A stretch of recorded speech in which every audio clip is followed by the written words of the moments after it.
High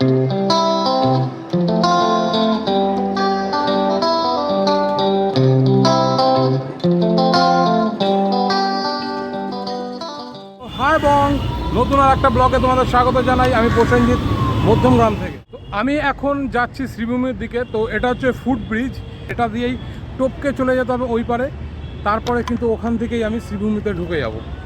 তো দেখতে পাচ্ছ এখানকার পরিবেশটা বেশ সুন্দর।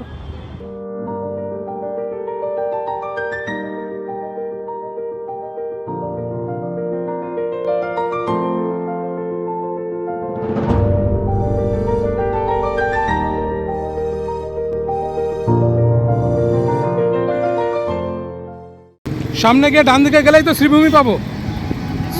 হ্যাঁ সামনে। আচ্ছা আচ্ছা ঠিক আছে। হ্যাঁ ওখানে। বাহ, থ্যাংক ইউ দাদা।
দিন বাকি, তার আগে অনেক আগে থেকেই খুঁটি পুজোর পর থেকেই কিন্তু এই বাসগুলো রেডি হয়ে গেছে এখানে।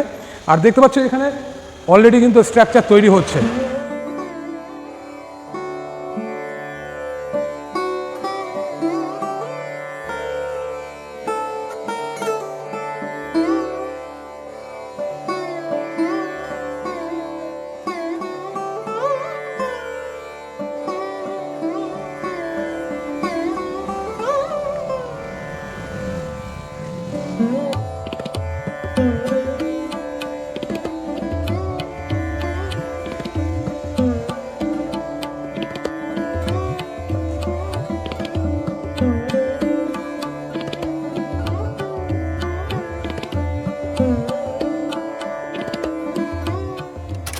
আসলে এখানে যেটা এবারের থিম সেটা হলো ডিজনিল্যান্ড প্যারিসের। গতবার এখানে হয়েছিল ভ্যাটিকান সিটি, তোমরা দেখেছো। এবার আরেকটি উপহার দিতে চলেছে শ্রীভূমি স্পোর্টিং ক্লাব ডিজনিল্যান্ড, এবং সেটার জন্য যে সমস্ত জিনিসের প্রয়োজন সবটা কিন্তু মানে অধিকাংশটাই কিন্তু তৈরি হচ্ছে ইকো পার্কে। যা জানতে পারলাম ইকো পার্কে তৈরি হচ্ছে, পরবর্তী সময়ে এখানে এসে সেটা সেট হবে। কিন্তু মেন যে স্ট্রাকচার সেটা কিন্তু এখানে অলরেডি শুরু হয়েছে। দেখতে পাচ্ছ এই যে বাঁশের স্ট্রাকচার।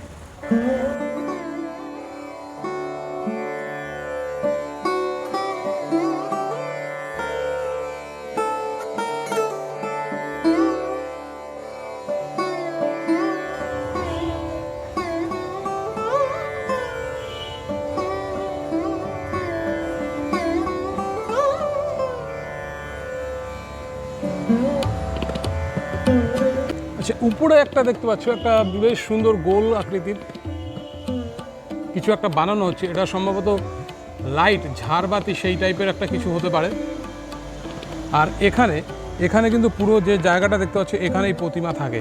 এবার প্রতিমাটার জন্য দেখো কত উঁচু করে বাঁশ বাঁধা হয়েছে, কারণ এখানকার যে প্রতিমা সেটাও কিন্তু বেশ বড় হয়।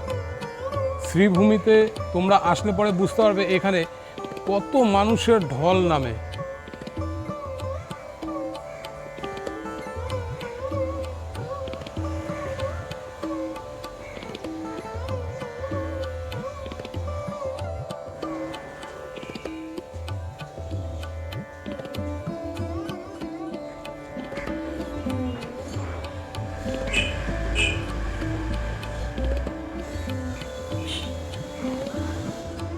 অবশ্যই কিন্তু সবাই তোমরা এখানে এসো, প্রচুর মানুষের কিন্তু ঢল নামে এখানে দুর্গাপুজোতে। মহালয়ার দিন থেকেই হয়তো বা উদ্বোধন হয়ে যেতে পারে। এবারের প্রতিমা তো এখানেই থাকছে, প্রত্যেকবার এখানেই থাকে, তো প্রতিমা সেই কুমোরটুলি থেকেই কিন্তু আসছে।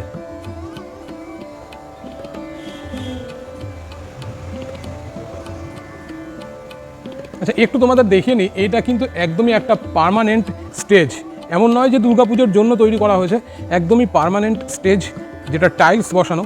তার সাথে এই যে অরেঞ্জ কালারের যেগুলো দেখতে পাচ্ছি স্কোয়ার পিলার মতো, এটাও কিন্তু একদমই পার্মানেন্ট। এই যে এটা আয়রনের, লোহার। তো এই যে এত মোটা মোটা পিলার এখানে বসানো, শুধু একটা নয়, একটা দুটো, ওই সাইড থেকে পুরো ওরকমভাবে ঘোরানো আছে পরপর, এই সাইডে আরও 3-4টে আছে। তো এই রকমভাবে এই পুরো স্ট্রাকচারটা কিন্তু তৈরি করা আছে, একদম পার্মানেন্ট। ডিজনিল্যান্ডের যে সমস্ত জিনিস বা যে সমস্ত প্যান্ডেল সজ্জার জন্য লাগবে সব কিছু কিন্তু তৈরি হচ্ছে এই মুহূর্তে ইকো পার্কে, এবং সেখান থেকে তৈরি হয়ে তারপরে একদম শেষে এখানে আসবে, এখানে এসে কিন্তু ফিটিংস হবে। আর এর মধ্যে এখানে যে বাঁশের স্ট্রাকচার আছে সেটাকে রেডি করা হচ্ছে, আর কিছু কাজ যেগুলো এখানে থেকেই করতে হবে সেগুলোকেও কিন্তু রেডি করা হচ্ছে। এখানে দেখতে পাচ্ছ বেশ কিছু বাঁশ, সামনে ওখানেও বাঁশ আছে, আবার এই সাইডেও বাঁশ রাখা আছে। এটা হলো শ্রীভূমি স্পোর্টিং ক্লাব, এই যে সাদা যে বিল্ডিংটা। কোন দিক থেকে প্রবেশ করায় সেটাও একটু তোমাদের দেখিয়ে দিই। যখন তোমরা ঠাকুর দেখতে আসবে, এই যে ডান দিকে যে রাস্তাটা আছে ঠিক এই দিকটাতে, এই রাস্তা দিয়ে কিন্তু প্রবেশ হয়, মানে এই দিক থেকে ঢোকার পর ঠাকুর যখন দেখা হয়ে যায় ভেতর থেকে, ওদিক থেকে এক্সিট হয়ে ওই পাশ থেকে সোজা এই দিক থেকে বেরিয়ে যায়।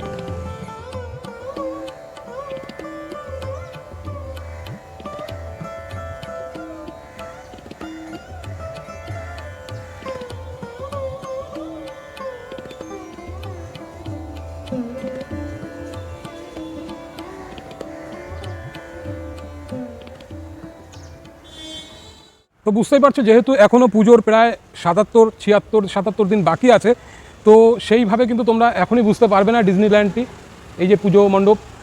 আর কিছুদিন গেলে পরেই পুরো আস্তে আস্তে ক্লিয়ার হবে যে কি তৈরি করতে চাইছে। তোমাদের এই অবস্থায় দেখিয়ে দিলাম, এরপরে আরেকবার আসবো, তখন কিন্তু আরও ভালো করে বুঝতে পারবো এবং তোমাদেরকে আরও ভালো করে বোঝাতেও পারবো। সেই অবস্থায় কিন্তু আরেকটা ভিডিও আসবে পরবর্তীতে। প্রত্যেকটা বড় বড় পুজো মণ্ডপে কিন্তু খুঁটি পুজো হয়, তো এই পুজো মণ্ডপেও খুঁটি পুজো হয়েছিল, এবং সেই খুঁটিটিকে কিন্তু এই প্যান্ডেলের ভেতরেই রাখা হয়। সেটা একবার দেখিয়ে দিই কোথায় আসলে সেই খুঁটিটা রাখা আছে, তোমরা আমার এই ব্লগ থেকে কিন্তু দেখতে পারবে।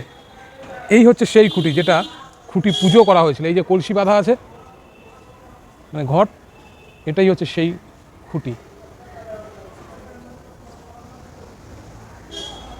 এই যে ঘট বাঁধা আছে, এই খুঁটিটাতেই কিন্তু পুজো হয়েছিল, হলুদ এবং সাদা কাপড় দিয়ে মোড়া। আরেকটু সামনের থেকে এবার তোমাদের দেখাই, একদম সামনে চলে যাচ্ছি বন্ধুরা। এই যে ঘট দেখতে পাচ্ছ, ঠাকুরের ঘট, আর এই যে হলুদ সাদা যে খুঁটিটা আছে, এটা নিচ থেকে দেখো, এই হচ্ছে মেন খুঁটি। এটাকেই কিন্তু পুজো দেওয়া হয়েছিল, আর এটাই সেই খুঁটি পুজোর খুঁটি।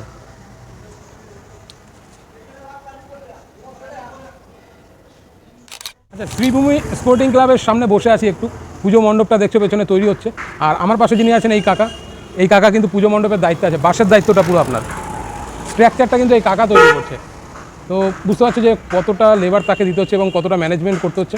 কতজন মিস্ত্রি কাজ করছে এখন? 11 জন আছে। 11 জন কাজ হচ্ছে মিলে। রাত্রেও কাজ হয়? না, রাত্রে হচ্ছে না, এখন ওই 7টা অবধি করি আমরা, 7টা পর্যন্ত। তো কাজ হচ্ছে 11 জন নিয়ে, কিন্তু আর কিছুদিন পরে প্রেশারটা কিন্তু আরও বাড়বে। যখন দিন আরও কাছিয়ে আসবে পুজোর, তখন কিন্তু এই পুজো মণ্ডপ তৈরির প্রেশারটা এটা কিন্তু বেড়ে আসবে। এখানে তো শুধু স্ট্রাকচার হচ্ছে, আর যে ডিজাইনগুলো সেগুলো কি অন্য কোথাও হচ্ছে? এটা বিদ্যালয়ে কিছুটা বিদ্যালয় হচ্ছে, হ্যাঁ। বিদ্যালয়ে, আচ্ছা আর বাকিটা এখানে এসে হবে। আচ্ছা, কিছুটা অন্য জায়গায় সল্ট লেকে হচ্ছে, বাকিটা এখানে হচ্ছে। তোমাদেরকে বলবো তোমরা যদি এটার প্রিপারেশন দেখতে যাও তাহলে আর কিছুদিন পরে আসো, তাহলে তোমরা কিন্তু জিনিসটা পুরো বুঝতে পারবে। এই মুহূর্তে বাঁশের যে স্ট্রাকচার আছে সেটা দেখে ততটা বুঝতে না পারলেও আর সপ্তাহখানি গেলে পরে তোমরা কিন্তু এর পুরো আইডিয়াটা পেয়ে যাবে। ডিজনিল্যান্ড প্যারিসের যে ডিজনিল্যান্ড আছে সেটাকে কিন্তু তুলে ধরা হচ্ছে এবার। আশা করা যায় গতবার যেরকম ভ্যাটিকান সিটিতে প্রচুর ভিড় হয়েছিল এখানে, সেই ভিড়টা এবারও থাকবে। তার সাথে এখানকার স্পেশাল তো আছে বড় ঝাড়বাতি। জানোই যে এই শ্রীভূমির একটা স্পেশাল হচ্ছে বড় যে ঝাড়বাতি থাকে সেটা তার, এবং মাকে সোনার গয়নায় কিন্তু মুড়ে দেওয়া হয়। অবশ্যই এসো বন্ধুরা, পুজোর উদ্বোধন সম্ভবত মহালয়ার দিন থেকে অথবা মহালয়ার পরের দিন থেকেই শুরু হয়ে যাবে, সেইভাবেই তোমরা প্রস্তুতি নিয়ে আসতে পারো। তো বন্ধুরা, আজকের মতো এখানেই শেষ করলাম এই ব্লগটি। এরপর আবারও দেখা হবে তোমাদের সাথে নেক্সট ভিডিওতে। ততক্ষণে তোমরা ভালো থাকো, সুস্থ থাকো, আর তোমাদের শরীরের প্রতি যত্ন রেখো। Bye bye, tata.